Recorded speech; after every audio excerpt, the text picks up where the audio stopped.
이 시간에는 무교절의 규례가 주는 교훈을 함께 살펴보도록 하겠습니다.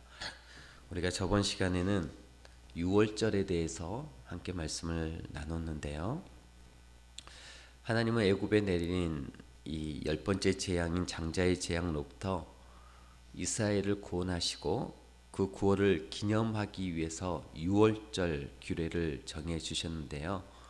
유월절 규례에 이어서 무교절도 정하시고 또 무교절에 관한 규례도 이제 하나님께서 허락해 주셨습니다. 이 무교절은 유월절의 연장선상에 있는 절기라고 말할 수 있습니다.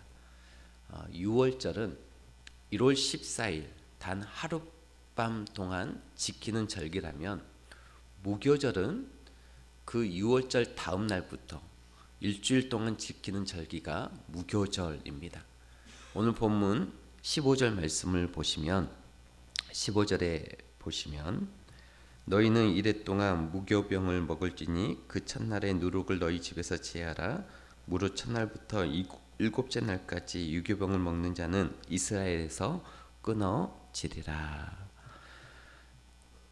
자, 이 7일 동안 무교절을 지키는데 언제부터 7일간의 그 무교절이 시작이 되느냐? 6월절 저녁 식사 후부터 카운트가 되어집니다. 그러니까 1월 14일 날 6월절 저녁 식사 후부터 시작이 되어서 7일 후인 21일 저녁까지의 시간을 무교절이라고 말합니다. 그 내용이 오늘 본문 18절에 나오는데요. 18절에 보시면 이래 첫째 달 그 달 열 나흘날 저녁부터 21일 저녁까지 너희는 무교병을 먹을 것이요. 이렇게 이제 되어 있죠.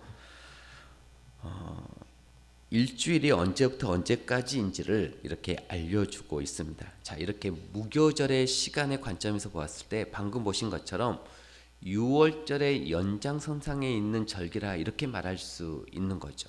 자, 그렇다면 중요한 것은 구체적인 무교절의 규례이겠죠.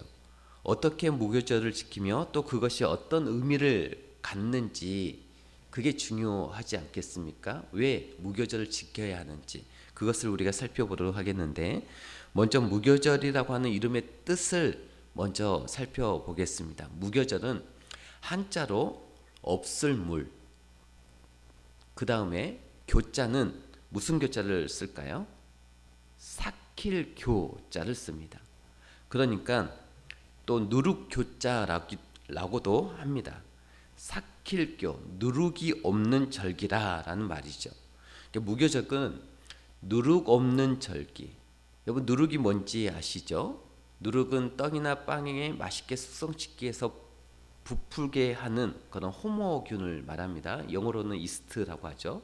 그 누룩을 7일 동안 모든 음식과 집안에서 완전히 없애는 절기가 바로 무교절이었습니다. 그 내용이 19절에도 나오는데요. 19절 보시면 이래 동안 누룩이 너희 집에서 발견되지 아니하도록 하라.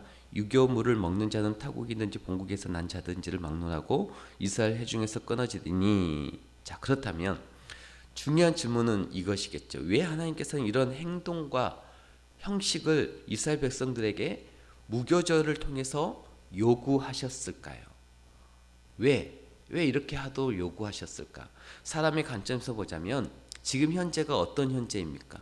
하나님의 구원과 출애굽이라고 하는 이 해방 앞에서 어찌 보면 잘 먹어야 될 것 같잖아요. 사람의 생각으로는 잘 먹어야 되는데 지금 이 구원의 역사, 해방의 역사 앞에서 큰 잔치를 열어서 평소보다 더 잘 먹어야 될 것 같은데 그런데 맛없는 이 무교병을 일주일씩이나 먹으라는 거예요. 또 출애굽과 동시에 이제 곧 이 출애굽을 하면 출애굽과 동시에 이 집은 떠날 집이잖아요. 오늘날로 말하자면 곧 있으면 이사갈 집이란 말이죠. 그런데 왜 그 집안을 일주일 동안 샅샅이 드셔서 누룩을 흔적도 없이 다 제거하라고 하셨을까? 이사갈 집인데. 그럼 우리가 이 규례에 담긴 영적 의미를 알기 위해서는 먼저 누룩이 무엇을 의미하는지를 알아야 합니다. 정답부터 말씀을 드리자면 오늘 본문에 나오는 이 누룩의 의미는 죄를 말하고 있습니다. 죄를 상징하는 거예요. 제가 앞서 무교절에서 교자가 삭힐 교자를 쓴다라고 했죠. 여기서 삭힌다라고 하는 말은 부패를 의미하기도 합니다. 우리의 삶과 세상을 부패하게 만드는 게 뭡니까? 우리의 삶과 세상을 부패하게 만드는 게 바로 죄입니다. 그 죄를 상징하는 것이 바로 누룩인 거예요. 그래서 하나님은 그 누룩을 먹는 떡에도 널지 말고 집안에서도 다 제거하라고 이 무교절 규례를 통해서 말씀하신 거예요. 이스라엘 백성들 애굽에 사면서 우상 숭배의 죄를 너무나 많이 지었습니다. 하나님을 알지 못하는 죄, 하나님의 뜻 가운데 행하지 아니하는 죄, 이런 모든 많은 죄들을 지었단 말이죠. 하나님께서는 이 유월절을 통해서는 죄의 결과가 얼마나 무서운 것인지를 보여주셨습니다. 유월절을 통해서 이스라엘 백성들의 죄 때문에 이 죄 없는 절, 이 어린 양이 대신 죽어야 함을 보여주면서 구원의 은혜를 베푸셨어요. 그리고 나서 요구하신 것이 무교절입니다. 죄가 죽음이라고 하는 무서운 결과를 가져옴을 너희들이 유월절을 통해서 똑똑히 보고 알았다면 이제부터 해야 할 일은 그 죄를 너희 마음과 가정 안에서 전부 뭐 해야 된다? 없애야 된다라는 거예요. 그렇지 않겠습니까? 유월절을 통해서 죄가 얼마나 무서운 결과를 가져오는 것을 너희들이 똑똑히 보면서 은혜로 구원을 받았다면, 죄가 너무나 많은 너희들이 은혜로 구원을 받았다면 이제부터 너희들은 너희들의 마음과 너희들의 집안에서 모든 죄악들을 하나씩 없애야 된다라는 것입니다. 먹는 음식에서 누룩을 제하라는 말은 음식이 들어오는 우리의 속, 우리의 마음속에 있는 이 죄악의 요소들을 다 제거하라고 하는 의미이고, 집안을 샅샅이 뒤져서 누룩을 제거하라고 하는 말은 내 마음뿐만 아니라 내가 살고 있는 환경 속에서도 그 요소를 다 제거하라라고 하는 그런 말인 거죠. 하나님은 어떤 죄인이라도 하나님의 어린 양이신 예수님을 믿는다면 다 구원해 주십니다. 아멘이시죠? 어떤 죄인이라도 예수님을 믿으면 다 구원해 주세요. 다 자녀 삼아 주셔요. 어떤 죄인이라도 예수님을 믿으면 다 구원해 주신다고 하는 말은 그 모습 그대로 받아주신다라는 말이에요. 우리가 성경의 의미를 이렇게 알지 못하라고 신앙생활을 하잖아요.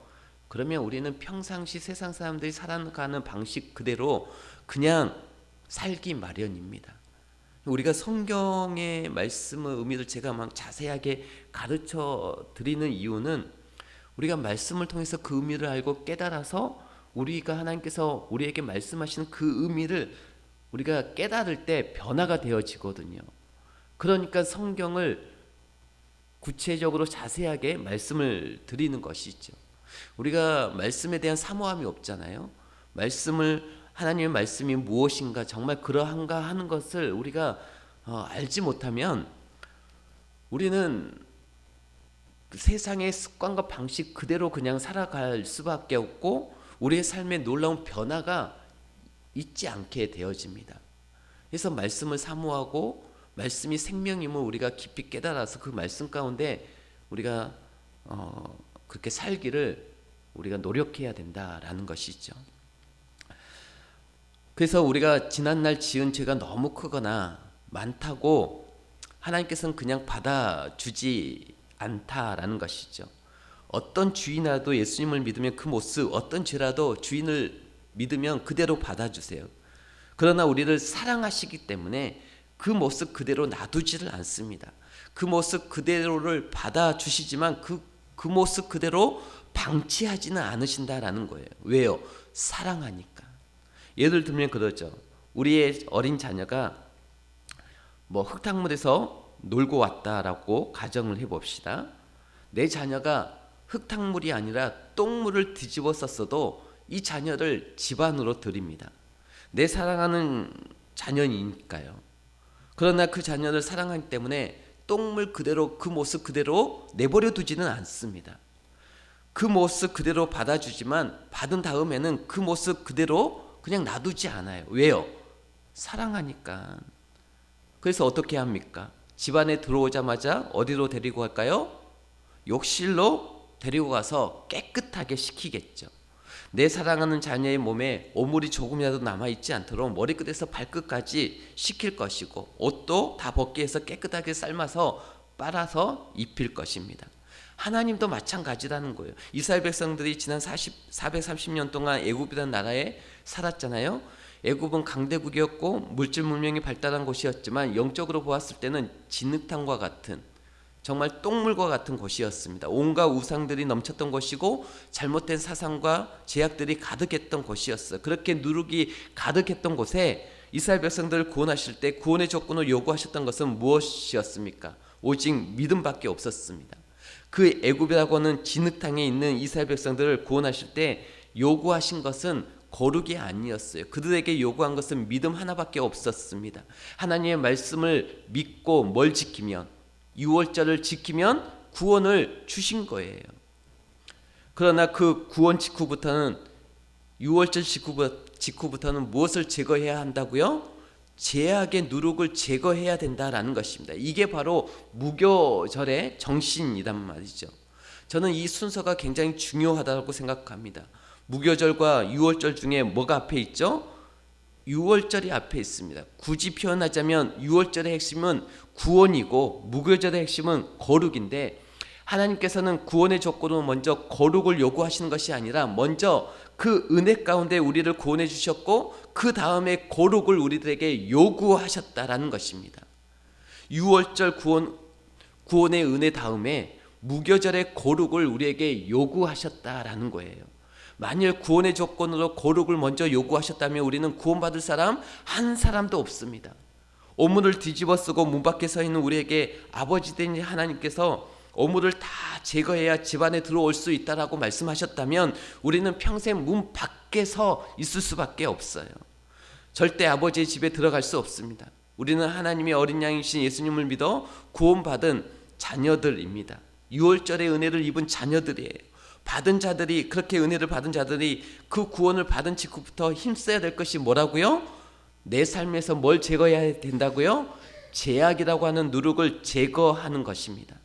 구원의 은혜를 받았다면 그때부터는 내 삶과 내 삶에 샅샅이 뒤져서 이 제약을 제거하라는 거예요. 그 거룩한 삶을 위해서 하나님이 구원의 은혜를 베푸셨다라는 거죠.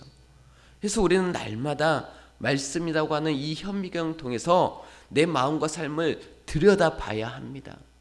우리가 어떤 윤리나 도덕을 듣는 것이 아니라 하나님의 말씀을 통해서 무엇이 진짜 하나님이 원하시는 것인가, 그리고 하나님의 나라의 백성으로서 어떻게 살아가야 할 것인가, 말씀을 통해서 우리의 삶을 고쳐야죠. 거룩해져야죠. 하나님께서 싫어하시는 죄라는 누룩들을 찾아내서 그것들을 하나씩 제거해야 되는 것입니다. 그것이 회개이고 그것이 성도가 거룩해져가는 성화의 과정인 것입니다. 하나님은 무교절 규례를 통해서 그 성화를 요구하시는 거예요.